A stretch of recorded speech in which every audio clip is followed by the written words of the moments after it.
وہاں اعلان ہوتا ہے، اے مسلمانوں، دوڑ لگا دو، ایک دوسرے سے آگے نکلنے کی کوشش کرو۔ بصارت کے معنی ہوں گے ایک دوسرے سے مقابلہ کرتے ہوئے، دوڑتے ہوئے ایک دوسرے سے آگے نکلنے کی کوشش کرو، اپنے رب کی مغفرت کی طرف دوڑو، مقابلہ کرو، ایک دوسرے سے آگے نکلو اور اس جنت کی طرف دوڑ لگاؤ جس کا پھیلاؤ آسمانوں اور زمین جتنا ہے۔ وہ تیار کی گئی ہے، سجائی گئی ہے، اسے اہتمام کے ساتھ تیار کیا گیا ہے اہل تقویٰ کے لیے۔ اب ان کے اوصاف کیا ہیں اہل تقویٰ کے؟ وہ لوگ جو اللہ کی راہ میں خرچ کرتے ہیں، اور اللہ کی راہ میں خرچ کرنے کے دو مدے ہیں۔ اللہ کی رضا کے لیے اس کے بندوں میں سے جو محتاج ہوں، جن کو کوئی ضرورت لاحق ہو، ان کی مدد کرو، یتیم ہوں، بیوائیں ہوں، مسکین ہوں، کوئی قرض کرے دب گئے ہوں، وہ سب کے سب اس لسٹ میں آ جائیں گے۔ لہٰذا دوسری مت کیا ہے؟ وہ ہے اللہ کے دین کے لیے خرچ کرنا، دین کی تعلیم اور تعلم کا کوئی نظام بنانا، اور یہ کہ دین کو دوسروں تک پہنچانا، اس کے لیے جو ذرائع جتنے بھی موجود ہوں ان کو استعمال کرنا، اس کے لیے خرچ درکار ہے۔ بہرحال یہ دو مدیں ہیں خرچ کرنے کی، مسرت کی حالت میں کہ اللہ کے بندے کے پاس کافی ہے، غنی ہے، ظاہری بات ہے اس حالت میں خرچ کرنے میں کوئی بوجھ نہیں ہوتا طبیعت پہ، لیکن خود تنگی محسوس کر رہا ہو پھر بھی خرچ کرے۔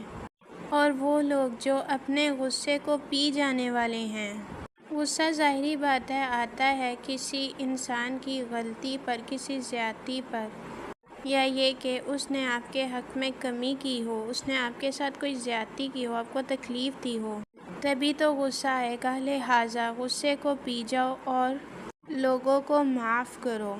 اس میں دو رخ ہیں، غصہ آیا ہے تو اسے پی جاؤ، اور دوسرا، اگر تمہارے خیال میں کسی نے تم پر زیادتی کی ہے، ہو سکتا ہے وہ اپنی جگہ پر صحیح ہو، لیکن بہرحال تمہیں غصہ آیا ہے تو اس غصے کو تم پی جاؤ اور اسے تم معاف کر دو۔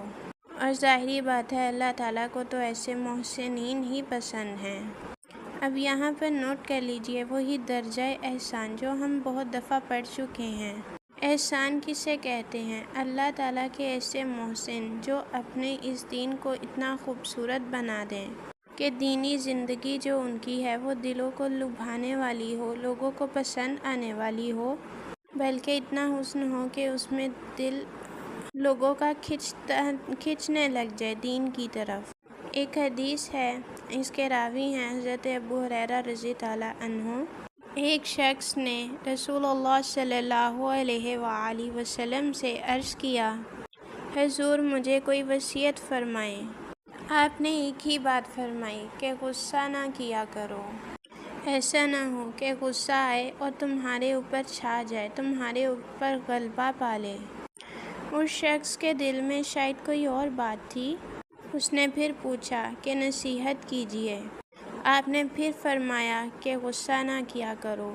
پھر وہ تکرار کرتا رہا، مطلب اپنا سوال بار بار پوچھتا رہا۔ آپ ہر دفعہ وہی فرماتے، وہی جواب دیتے۔ اب اس سے اندازہ ہو جاتا ہے کہ یہ بات کتنی اہم ہے۔ پہلی بات تو میں آپ کو یہ بتا دوں کہ غصہ آ جانا کوئی غیر فطری بات نہیں ہے۔ غصہ اللہ تعالیٰ نے انسان میں رکھا ہوا ہے۔ البتہ غصے کے اعتبار سے حسن بصری رحمۃ اللہ، ان کا ایک قول بہت ہی حکیمانہ۔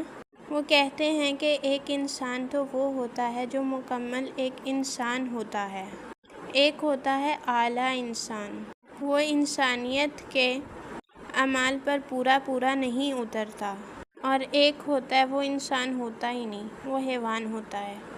اعلیٰ انسان، پورا انسان وہ ہوتا ہے جسے غصہ دیر میں آئے اور جلدی رفع ہو جائے، اور آدھا انسان وہ ہے جسے غصہ جلدی آئے لیکن جلدی چلا بھی جائے، یا دیر میں آئے اور دیر میں ہی چلا جائے، یہ دونوں برابر ہو جائیں گے۔